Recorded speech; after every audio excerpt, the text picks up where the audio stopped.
Halo, selamat malam. Perkenalkan nama saya Kak Faiza Gazeta sebagai moderator. Dan pemateri-pemateri kami ada dari kelompok BV yaitu Imadera dari Wijaya serta Muhammad Ardito. Nah, kami akan mempresentasikan analisis probabilitas waktu tunggu antar kejadian gempa bumi di wilayah Sumatera pada tahun 2000 sampai 2025. Kita menggunakan distribusi eksponensial. Baik. Nah, ada penjelasan permasalahan dan eksperimen pada data yang kita gunakan.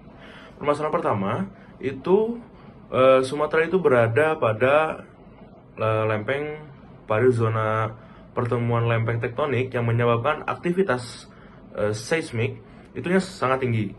Nah, masalah utama bagi masyarakat dan pemerintah itu adalah ketidakpastian kapan gempa berikutnya akan terjadi.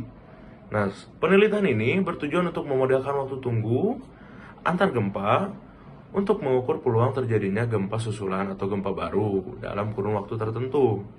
Nah, eksperimen kita gunakan itu dilakukan melalui studi literatur menggunakan data sekunder dari Kaggle. Nah, kebetulan Kaggle ini adalah dataset gempa Sumatera dari tahun 2000 sampai 2025. Nah, data yang kita gunakan adalah catatan waktu atau timestamp. Nah, kejadian gempa dengan magnitudo lebih dari 5.0 itu disarankan filter agar data bisa lebih relevan. Lalu dari data kronologis ini dihitung selisih waktu antar satu kejadian gempa dengan kejadian sebelumnya dalam satuan hari. Baik, selanjutnya akan diserahkan kepada Imadera Wijaya. Dipersilakan Imadera Wijaya.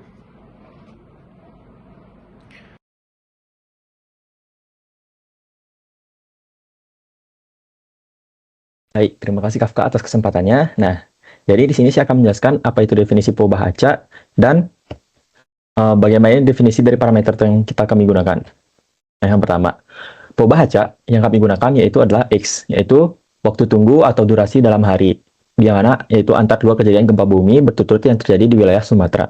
Kemudian, X itu merupakan perubahan acak kontinu karena waktu dapat bernilai pecahan dan terus-menerus terjadi. Kemudian perubahan acak X mengikuti distribusi eksponensial. Nah, dikarenakan memodalkan waktu antar kejadian dalam proses Poisson, yaitu kejadian langka yang terjadi secara acak. Nah, selanjutnya di sini ada definisi parameternya. Nah, parameter utama dalam distribusi eksponensial adalah lambda atau laju kejadian. Di sini, berdasarkan data yang kami olah yaitu di mana total kejadian gempa yang kita simulasikan dengan N itu misal kita gunakan 100 kejadian. Kemudian, total durasi pengamatan selama 250 hari. Nah, rata-rata waktu antar kejadian atau yaitu dari 0 atau ekspirasi dari X itu adalah total hari per total kejadian. Di mana di sini itu 250 per 100, di mana 250 adalah total hari dan 100 adalah total kejadian. Kita dapatkan sekitar 2,5 hari. Nah, parameter laju atau lambda dari hasil tersebut adalah 1 per 2,5, yaitu setara dengan 0,4 hari.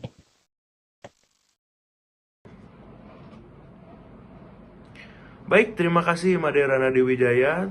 Selanjutnya akan dijelaskan atau dipresentasikan oleh Muhammad Ardito. Persilakan Ardito. Terima kasih Kafka atas kesempatannya yang sudah diberikan kepada saya untuk menjelaskan materi selanjutnya ini.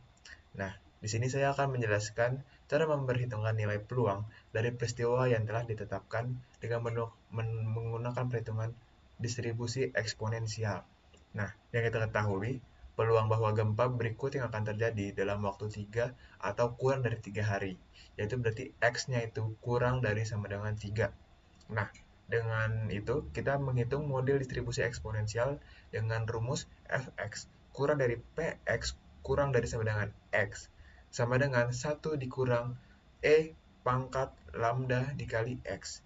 Nah, kita masukkan substitusi nilainya, yaitu dengan lambda sama dengan 0,4, px kurang dari sama dengan 3 sama dengan 1 kurang e pangkat 0,4 dikali 3. Nah, lalu kita si px kurang dari sama dengan 3 sama dengan 1 dikurang e pangkat min 1,2. Nah, px kurang dari sama dengan 3 sama dengan 1 dikurang 0,3012, yaitu menjadi 0,6988.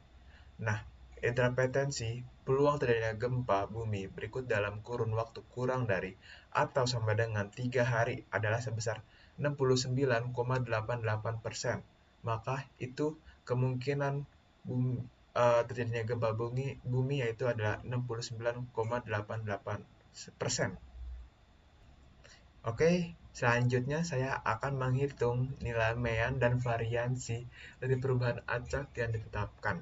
Berdasarkan parameter lambdanya itu adalah 0,4. Nah, pertama-tama kita akan menghitung nilai mean, nilai harapannya, yaitu dengan menggunakan rumus EX sama dengan 1 per lambda dan diisi oleh 1 per 0,4 yang dihasilkan yaitu 2,5 hari yang menunjukkan itu rata-rata waktu tunggu terjadinya gempa berikutnya. Yaitu selanjutnya kita akan menghitung variansinya dengan menggunakan rumus var x sama dengan 1 per lambda pangkat 2 yang diisi dengan angka 1 per 0,4 pangkat 2 yang sudah ditotal yaitu menjadi 1 per 0,16 dan dihasilkan yaitu 6,25. 6,25 itu menggambarkan tingkat penyebaran waktu tunggu terhadap nilai rata-ratanya. Nah, selanjutnya kita akan menghitung simpangan baku, yaitu dengan menggunakan rumus sigma sama dengan akar 6,25 yang menghasilkan 2,5 hari, yang menunjukkan seberapa jauh data penyimpangan dan rata-ratanya. Oke, terima kasih untuk penjelasannya yang sudah saya jelaskan. Selanjutnya saya akan berikan kepada Kafka. Baik, terima kasih Muhammad Asyardito telah menjelaskan semua materinya.